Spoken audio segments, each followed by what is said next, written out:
All right, welcome everyone. Welcome to this edition of Lean in Olympia. It's so good to be here with you today. My name is Corey Passons. I'm here with Interfaith Works. Interfaith Works is an organization serving Thurston County. We're a coalition of 30 plus diverse faith communities and associated organizations and affiliated organizations.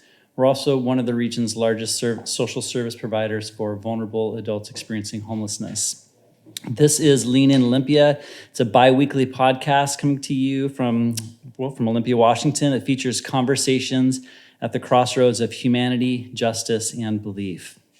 If you want to check out past episodes of Lean in Olympia or stay up to date with the work that Interfaith Works is doing, please go to our website at interfaith-works.org or check out the Interfaith Works Facebook page, our YouTube channel, and this podcast is now being available on Spotify. So please check out all those outlets for staying up to date with what we're doing. It's my joy to introduce our guest today, Sarah Augustine. Sarah Augustine is the co-founder of the Suriname Indigenous Health Fund and the co-founder and executive director of the Coalition to Dismantle the Doctrine of Discovery, which we will talk about today, and the former executive director of the Dispute Resolution Center of Yakima and Kittitas County. She's also the former chair of the Washington State Redistricting Commission, and we're going to talk about her recent book, The Land is Not Empty, Following Jesus in Dismantling the Doctrine of Discovery. I look forward to discussing this with you. So welcome, Sarah. Thank you. So good to be here. Yeah, I'm glad that you could make it last night. We had an event at the United Churches of Olympia that was co-sponsored by Interfaith Works and Faith Action Network, and it was very well attended, and we talked about the book, we talked about the Doctrine of Discovery, the Indian Child Welfare Act, and we may or may not get to all of those things today because we covered a lot of ground last night. We did. But these conversations really begin with origins for who and how you function, our guests function in the world. So I wanted to just move toward a place of inquiry about where you're from or how you define or answer the question of where I'm from. You bet. Well, I grew up in Albuquerque, New Mexico, and also some portion of time in Colorado. And I grew up in a poor family, really in the underclass. And as a person of color, experienced, I would say, my family life and life at school and all the things young people go through as an assimilated person, as a fully assimilated person. So both of my parents grew up in some kind of care. So my dad grew up in a boys' home, a Catholic boys' home, and my mom grew up in a Catholic school. And so neither one of them had grounding in their own culture or background or family. And my mom used to say they were like Adam and Eve, the first people, because we didn't really have relatives, so to speak of, that I was aware of as a child. And so growing up in that, in an environment of, I would say it was confusing and challenging growing up as a brown woman in the United States without a lot of grounding. And I would say that's really shaped my approach and what I got involved in later. I started working with Indigenous peoples directly when I was in graduate school at the University of Washington. I was invited by a member of my church to be on a multidisciplinary team in Suriname, South America. And I think as a kid, I really felt like if I would just achieve things and go to college, go to graduate school as a first college graduate, first person to pursue an advanced degree in my family. And I felt like if I could just grab the brass ring, then I could fit in and sort of all of my troubles would be behind me. And I think I really felt like, the dysfunction, and I grew up in a pretty violent and chaotic environment, being evicted, multiple times as a child from our apartment or home. And I thought, I want stability. And so I'm gonna achieve, the American dream. And I think when I started working with Indigenous peoples directly, all the way away in South America, with indigenous peoples displaced because of mining. So they were removed from their lands, or they were pushed out, or they were living in a contaminated environment. I started to begin to see my own story in their story, and came to some awareness over time of, oh my gosh, the same thing that is happening to my friends and these people that I love happened to me. This is the story of my people also. And so this chaotic environment and all of the difficulty and trauma that I experienced as a child was the product of the wealthiest and strongest nation on earth deciding to do that to an entire people. So in other words, as a matter of policy. So growing up, you said you identify as Indigenous. Yes. So can you tell us about how you understand your name affiliation, or how that plays out in your sense of identity? Sure enough. So my father is Native and my mom is mestiza. And so many of you probably know that being mestiza is a combination of European background and also Indigenous background. So my dad was removed from his family at birth. So he was scooped in 1943 and was placed in a Catholic boys' home. And so he grew up without a sense of identity, without connection to his parents or to his ancestors. He grew up 300 miles away from his traditional land. And so didn't really grow up with Indigenous grounding at all. And so that was something that I came to later in my adult life and pursued, going back to the place that his mother was from and searching for my own connection to that land and that people. So you mentioned, can we talk about the phrase you used last night about an internally displaced? Yeah, I define myself as an internally displaced person. That is actually a UN definition. Okay. Yeah, for people who are effectively refugees. They've lost their homes or they've been removed from their homes, but they're still within the boundaries of their country of origin. So they're internally displaced, and I very much identify with that because my family was removed and lost access to that place. And I want to say it's important to acknowledge that when that happens, there is trauma and emotional, severing of emotional connection, and there's trauma that results from that. But there's also significant economic burden that comes from that also, because when you're displaced from your community without any kind of resource or access to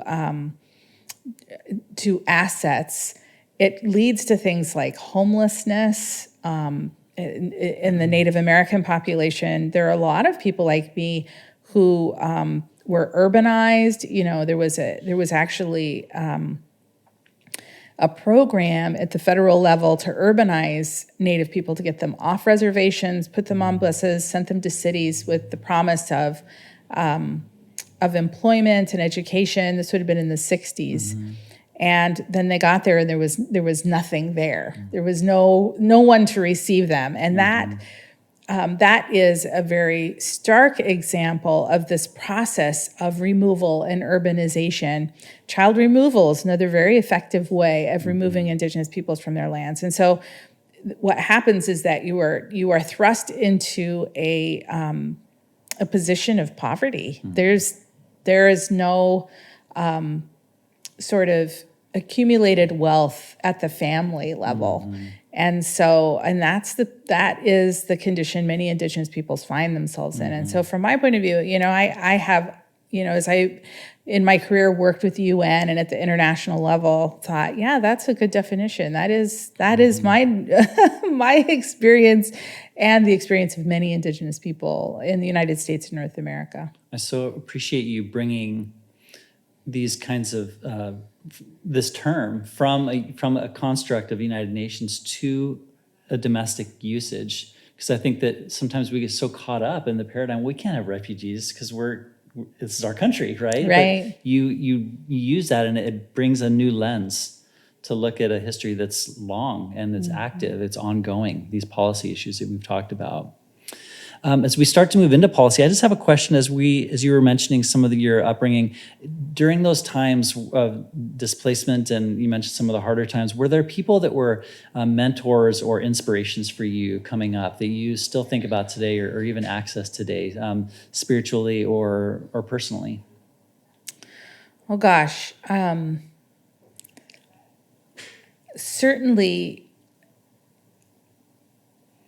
this sounds cheesy, but I'm going to go for it. Go for it. Yeah, I mean, I had a profound experience of the Holy Spirit, what I would call the spirit of life, as a young child, and just a sense of accompaniment that was profoundly important to me and remains important to this day. And I don't want to put too much of a label on it because I'm not really sure that I can articulate what that is. But there's very much a sense of being accompanied at the spiritual level, and I very much associated that with the person of Jesus, and so I would say that's been profoundly important to me.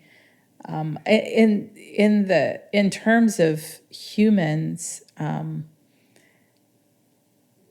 I was coming of age at the time of as apartheid was coming to an end, and I related so strongly with that struggle. And I want to say Nelson Mandela was a really important figure in my life, although he was a historical figure and not somebody I knew personally.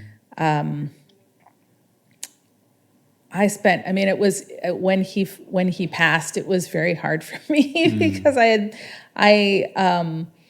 looked up to him and identified so closely with the spirit of what he was trying to do in terms of seeking peace over violence and conflict. And then in my personal life, there was a bus driver who drove a city bus on the route that I took when I was in high school.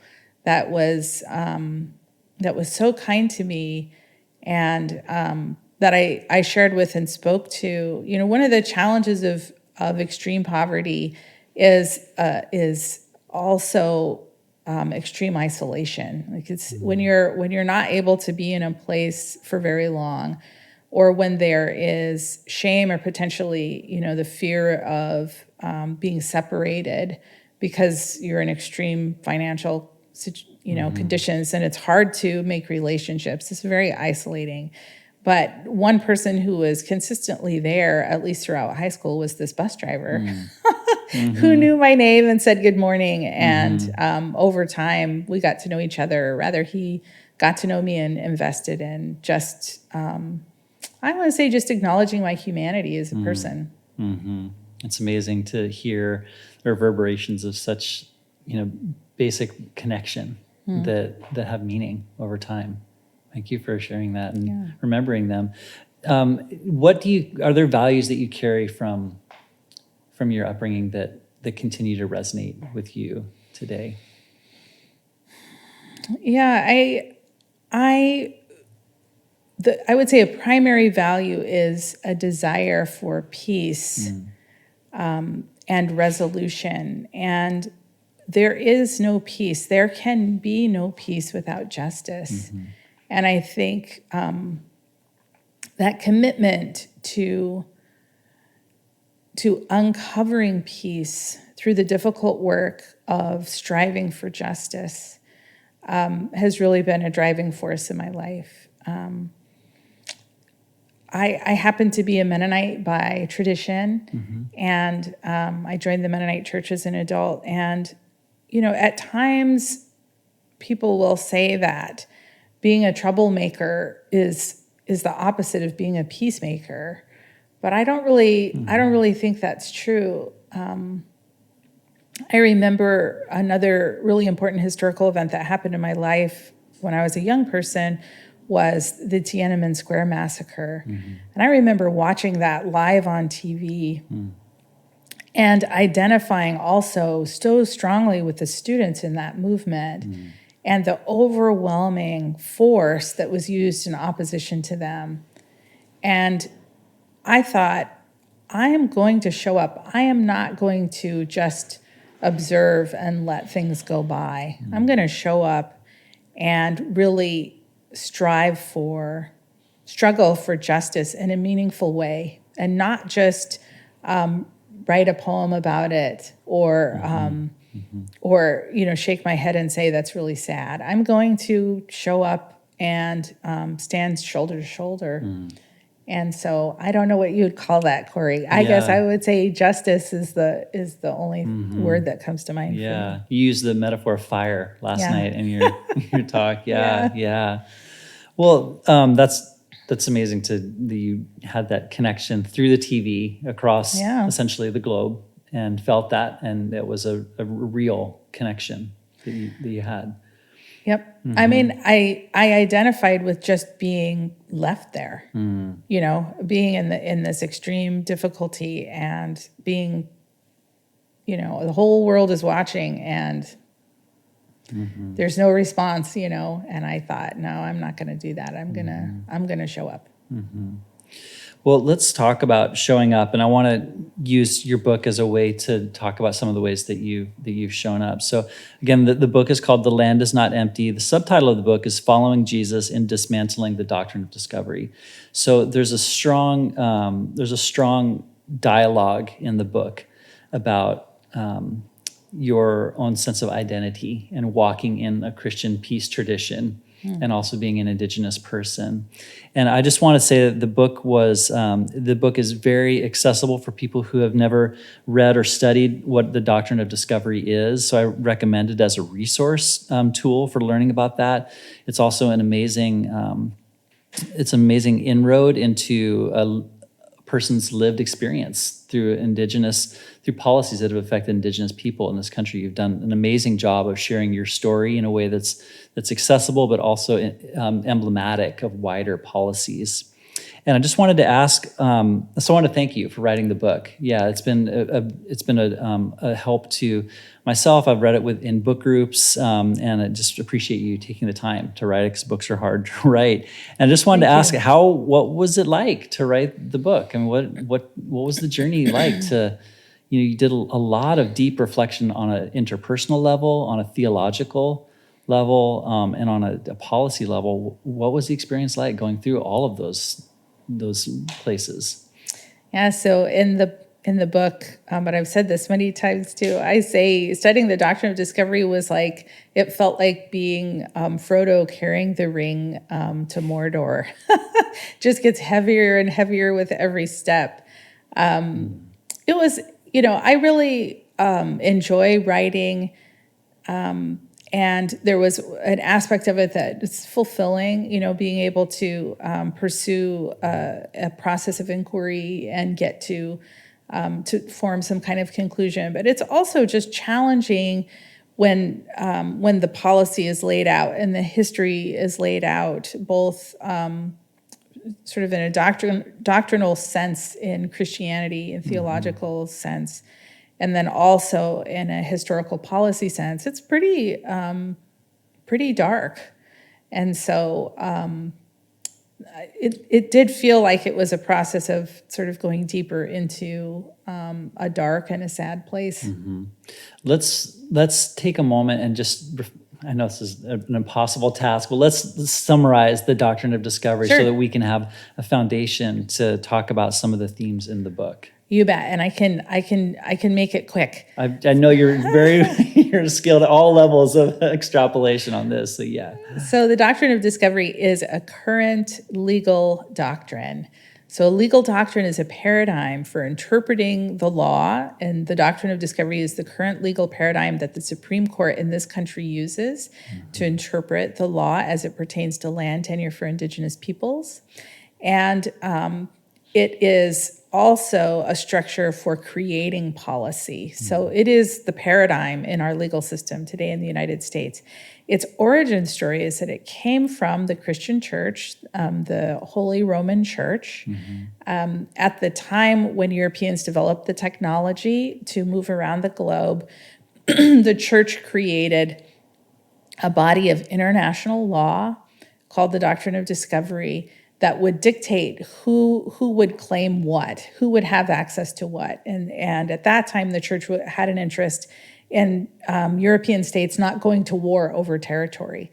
So they created this doctrine of first discovery. Basically, the first European to land on a place had the right to own it on behalf of their monarch. And so the people that happened to be there, if there were people there, and of course there always were, those people were not considered to have legal right to that land.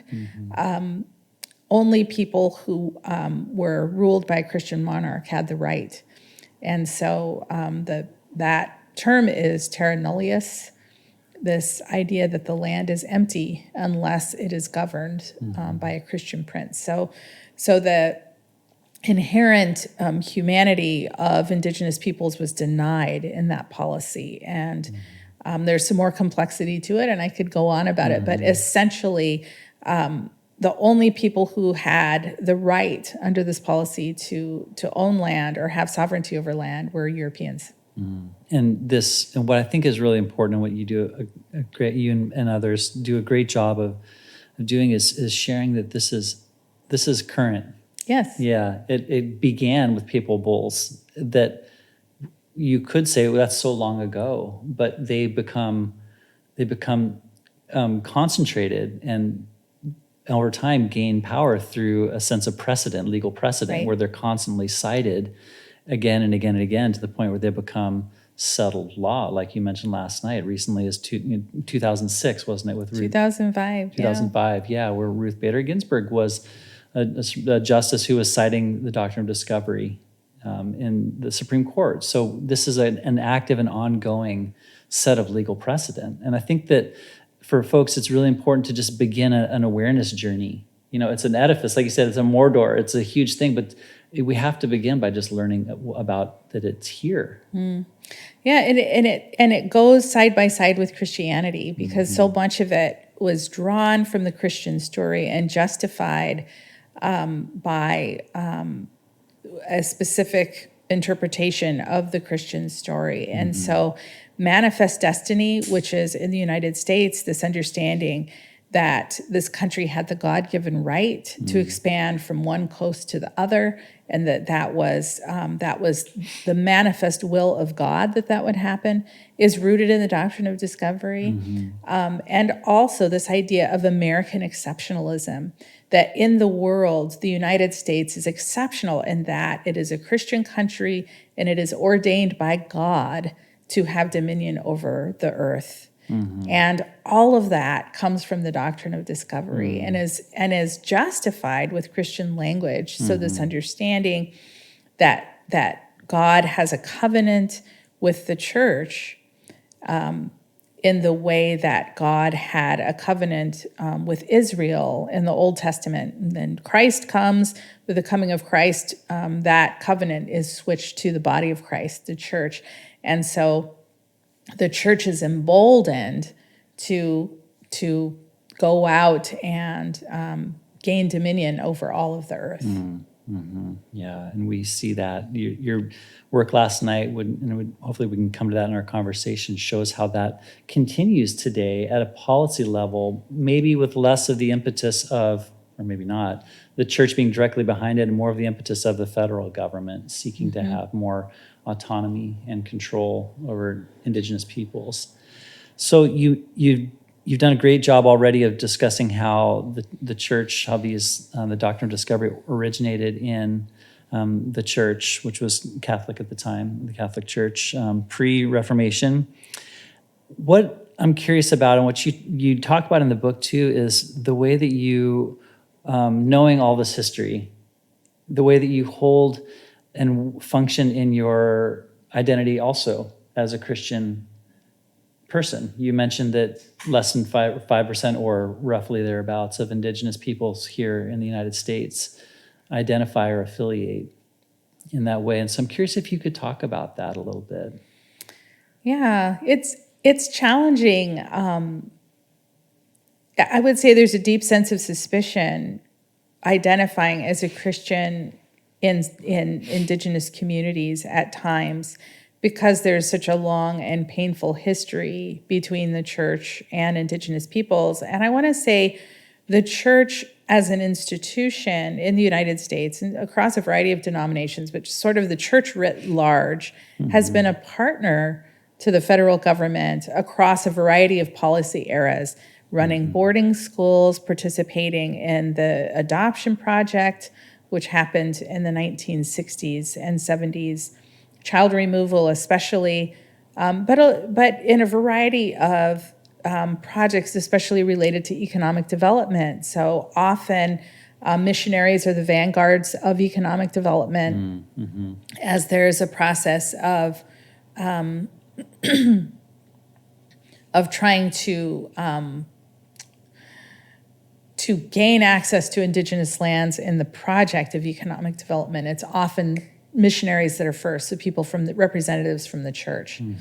And so Indigenous people can be pretty suspicious of Christians. And so as a Christian, sometimes there's a tension there. And I think it's definitely a tension that I feel internally too.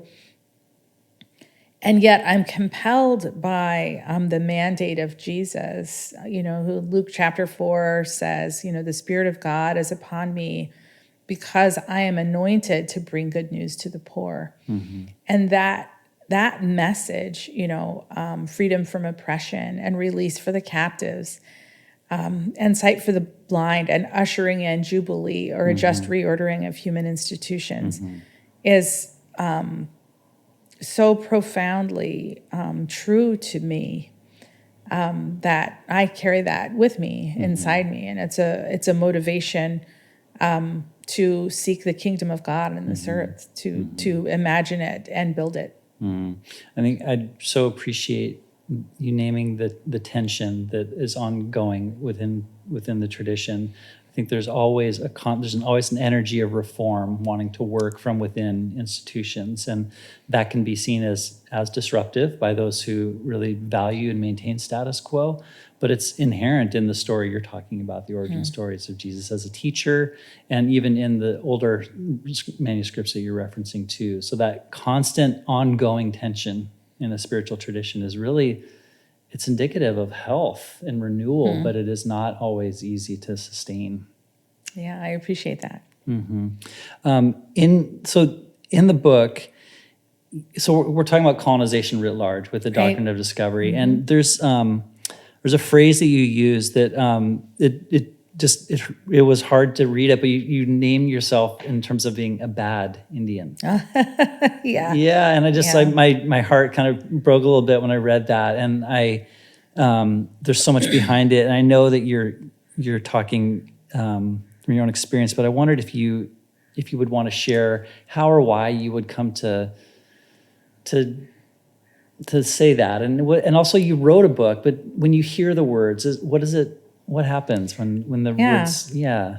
Well, I'm proudly a bad Indian. I'm a very bad Indian. I think, especially, I'll just give some examples within the church tradition. It's not uncommon, especially in the early years, in working with the church. And, Corey, I really feel strongly that the Christian church created the Doctrine of Discovery and needs to dismantle it. And that's my message. People of faith, rise up to dismantle this damaging thing that was created in our name. And but anyway, in the early days of conveying this message, I would be invited to come to congregations, and people would say, "Well, would you be willing to sing a song in your own language, or would you come and regalia?" And I don't do that. I'm not willing to entertain or make people feel comfortable I'm not willing to come as a guest to provide the legitimacy of the wokeness of the people who invited me. I'm not going to do a meaningless ceremony because it's something that superficially is desired of me. I am seeking justice, and I really mean it. Solidarity is not symbolic. It is something that's required in fact. Standing shoulder to shoulder as relatives and seeking justice together. That's a requirement if we want to continue to live together on this earth, which is a closed system of mutual dependence. And so when I say I'm a bad Indian, I am not just going to come in and tell a parable and make everybody feel comfortable. I am going to make everyone feel uncomfortable pretty much all the time. And that's not always welcome. And I do think there's this mythos of Indigenous people as being sort of wise and being mainly gone. So when an Indigenous person speaks, there's sort of this inherent mysticism with it, and I don't comply with that. So that's very much the way in which I see myself as a bad Indian. I'm not going to come and give you the thing that is going to feel superficially satisfying. I'm going to call us all into a deeper pursuit of seeking justice in this world. I love that. I mean, you're kind of subverting what it means. And because from when I read it in the book, I was taking it more about, it seemed like it was set in a context where you were talking about some of the dislocation that you had culturally. That was a part of that, and the not being. And I'm hearing today too how you're naming that as a sense of orientation. You're subverting it. Yeah. Yeah, and I also would say I don't feel that I need to justify my Indianness. I'm in this body. I've been brown my whole life, regardless of whether I claim it or not. The world around me assumes that I'm Native because of the way that I look. And I am the descendant of my grandmother who lost her son and suffered and struggled for the independence of her land and people. And I'm showing up today. This is who I am. I'm here and I'm alive and I'm Native. And that is enough. I don't have to prove my chops. Yeah.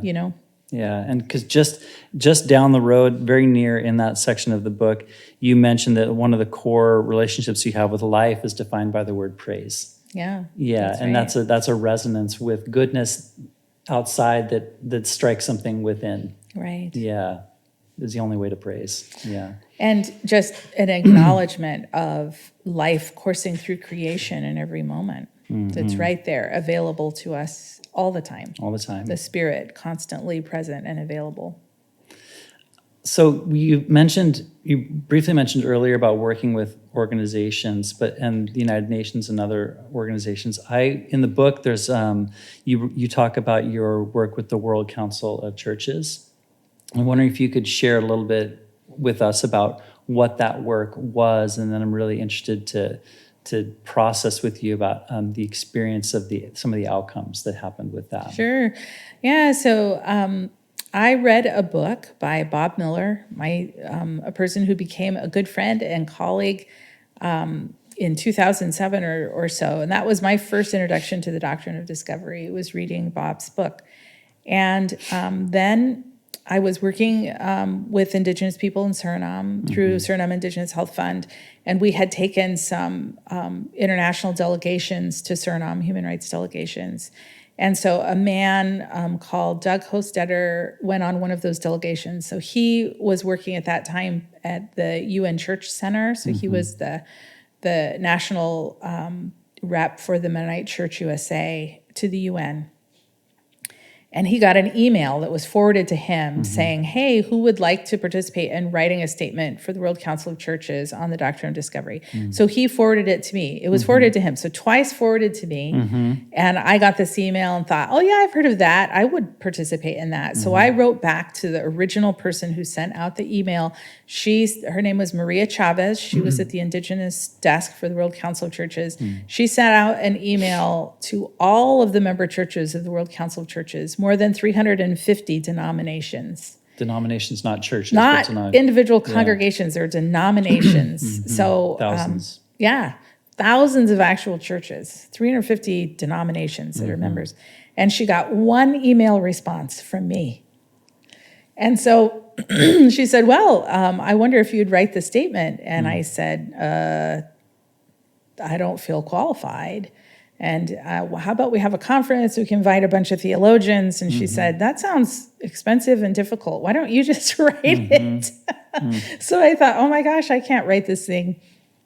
So I asked Bob, I called this man who What year I are read we his in right book. now when we're doing this work? What year are we in? This is 2022. Okay. No, I'm sorry. I'm sorry. This was about 2010 or 11. Okay, great. Yeah, 2011. Thanks. So, so anyway, I reached out to Bob Miller because I'd read his book and said, hey, would you write the statement with me? And he said, yeah, I'd be happy to. So we recruited Steve Newcomb and John Diefenbacher-Krall, who had written the first repudiation statement that any church had written for the Episcopal Church. Wow. So the four of us, and then Orrin Lyons came in and developed the statement over about 3 months. And so then, I submitted it to Maria and said, we're done. This is so cool. And she said, no, there's a process that has to be adopted. And, it would take you some time to get it adopted by the World Council of Churches. And I'm sorry, I can't help you because I'm dying. I'm dying of brain cancer. And in fact, today's my last day. So I thought, well, oh my gosh. She said, Sarah, you can do it. You have to get the statement adopted by the World Council of Churches. Wow. I live on a reservation in central Washington. So I was like, how am I going to do that?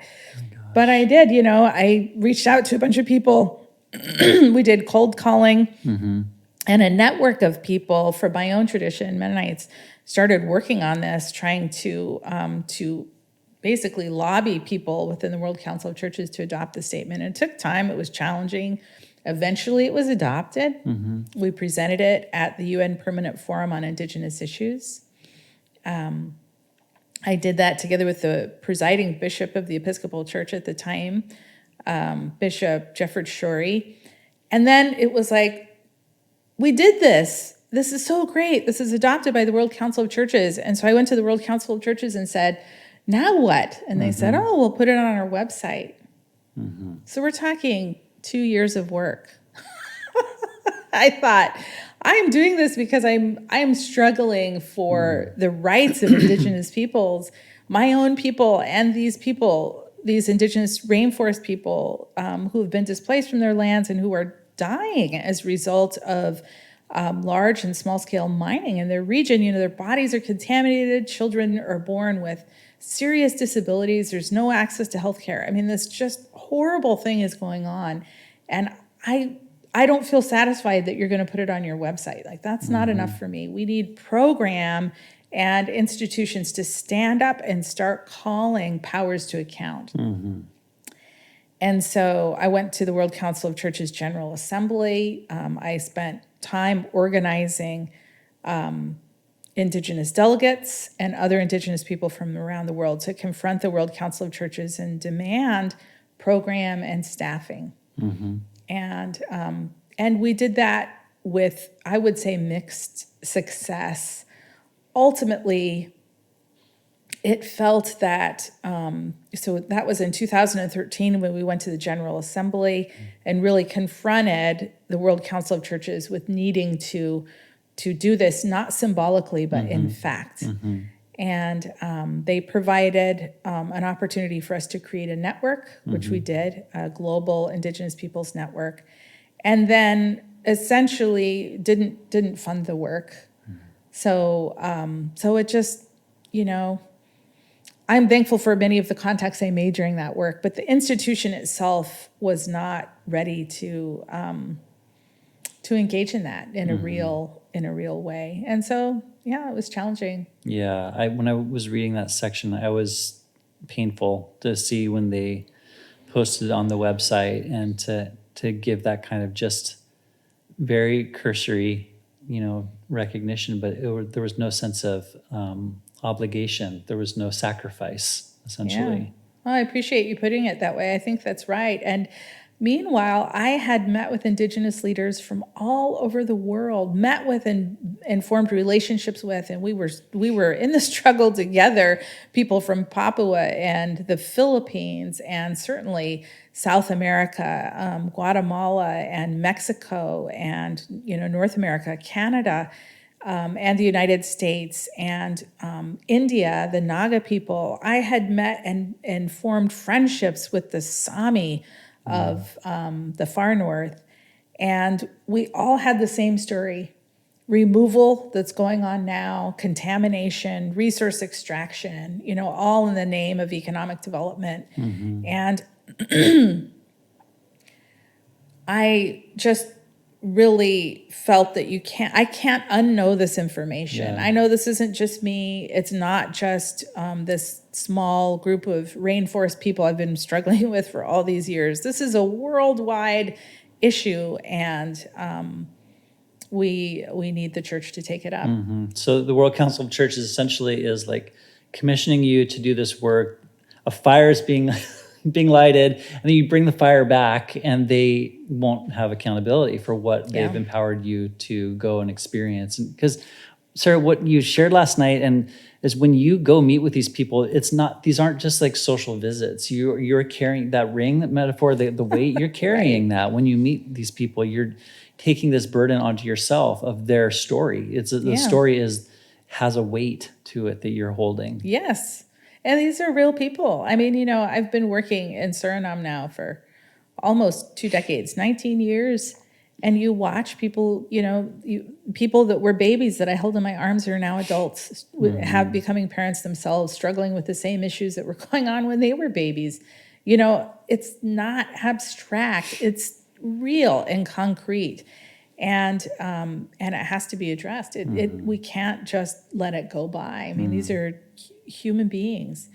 And, we see in the world around us, all of creation is threatened by this project of colonization, this reductive, linear, extractive process that just sees nature and creation as a set of raw resources to be exploited, instead of a living body and being that is the life support system for us all and for all life. And Indigenous peoples are very much on the front lines of that. But as we struggle with Indigenous peoples, we are struggling for our own survival. It's not optional. And I think people are beginning to recognize that, look around and say, we can't go on the way that we have been going. We've been sacrificing the most vulnerable peoples in order to gain access to their resources. That's what colonization is about. The project of colonization is to dominate weak peoples, to take the resources and wealth and lands that they possess. But that is now happening at a level where that kind of exploitation at a global level endangers all of life for everyone. Yeah. Well, I want to maybe begin to conclude by talking about the coalition and ways that the coalition is a way that people can engage. We've heard a lot tonight, and last night we were in a community of diverse spiritual backgrounds and faith backgrounds for people. But you presented the coalition as an opportunity for people to engage and connect and build community. Can you tell us a little bit about the coalition? And then we can post resources on how people can learn more about it. You bet. So the Dismantling the Doctrine of Discovery Coalition was established in 2008. There were 3 of us that started it together, and it really came out of the World Council of Churches work. So it felt like, okay, if the World Council of Churches is not going to do this, we'll do it ourselves. So it is a coalition of primarily volunteers who work together to address 2 main, we organize across 2 primary foci. One is challenging laws and policies that define reality for Indigenous peoples and us all. So trying to change the structure itself. And the other is working on transforming the culture. So, and we do both of those things at the same time. We respond to the call of Indigenous communities who are asking for siblingship. And we work together shoulder to shoulder in a variety of international campaigns with Indigenous peoples that are our partners. And we follow their leadership as they are struggling for survival in their own context and our own context. And we do this structural work at the same time. And we work at preparing and informing and educating the church about all of those things. So we are doing culture change and structure change at the same time and simultaneously. And everyone is welcome. All are welcome. We have working groups that work on a variety of different issues, and we do whimsical things to change the culture. We have a group right now, a working group that's creating a board game to try and influence, change people's thinking as they're having fun about the Doctrine of Discovery. We produced a play. Ted and Company created a play called We Own This Now, and they've done a national tour. I think they've even taken it to Canada, helping people understand the Doctrine of Discovery and what it is, and a variety of resources. We made a documentary. There's a study guide for that. We have Stories of Repair, which is about engaging in the beginning process of engaging in reparations work. So we have materials and resources, but we also push up our sleeves and do the work. We've been to the UN and some kind of UN process this year twice, as well as the G20. We are working on not only lobbying these institutions, but imagining and creating alternate structures as well. So the United Nations is a body that was created to serve member states, not the communities within those, not communities that have to live with the policies. And so while we go and represent the interests of communities in those spaces, we also acknowledge that we are there to challenge the places where the needs of people are not met. Are these inroads of advocacy, are they oriented towards communities of faith, or could humanist or any kind of group, secular group, whatever, could they engage too in a way that feels welcoming or supportive to them? You bet. So the Dismantling the Doctrine of Discovery Coalition was created in the Mennonite context, and all are welcome.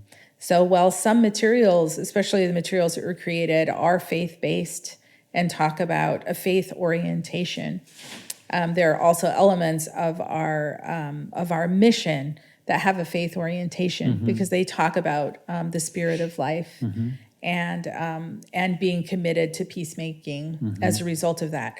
All are welcome. We're not exclusive in any way. And as working groups come together and are able to engage in the work that is meaningful to them, we support it, affirm it, and support it. That's great, because I mean, I think we, as this conversation has been trying to bring out too, we all find our sources of life and energy, and so we need to know that each person has that place and seek to ask what energizes that to become purposeful and have orientation towards this work. So I'm really happy to hear that, and I'm super interested in this play too. I'm going to be following up with that. Oh yes. Yeah. So we're going to begin to close today, but I just want to make a final plug for this book, The Land Is Not Empty. I got my copy through Orca Books here in Olympia, and it's just a very accessible, deeply moving and important book. As Sarah just modeled for us today, you get a lot of you in the book, but you also provide such a deep reservoir of knowledge and information that people can, and it's a very well referenced book too, so people can move into deeper areas of study. We will link to the Coalition for Dismantling the Doctrine of Discovery, and if there's a couple other links that we can add to with this edition. And as we wrap up, I usually ask my guests as we conclude how you define the word hope, and where you are seeing examples of hope in our world today. I define hope as the faithfulness that creation offers to us in every day. Every day we can count on the sun. Every day there remains air for us to breathe, and water, and creation, the process of creation burning all around us. And that is a deep source of hope for me.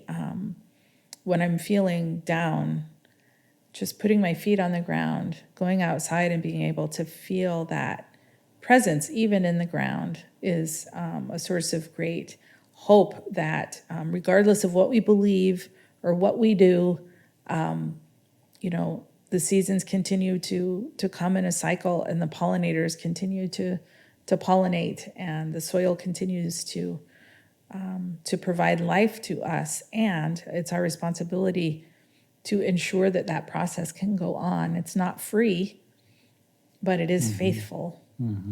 The sources of hope that I see is the spirit of life moving through creation and through people who are willing to take up the mantle and say, we are empowered and emboldened, and with our very lives ready to imagine justice and seek it together. And I call that the kingdom of God. So, we have a saying in the coalition, which is, many of us come out of conviction and we stay out of love for one another. And the work that we're doing together is we share relationship with Indigenous peoples and with each other. Thank you. Thank you. Thanks to you. Our guest today has been Sarah Augustine. Thank you so much for your time today, being with us, and for writing this book. And I do hope that people will explore it and some of the resources we post. Thank you for joining us today. This has been Lean In Olympia. You can check out past episodes on our website again at interfaith-works.org, our YouTube channel, Facebook, and Spotify too. Thanks to each of you for being here today, and peace to you. Thanks for having me, Corey. Thanks.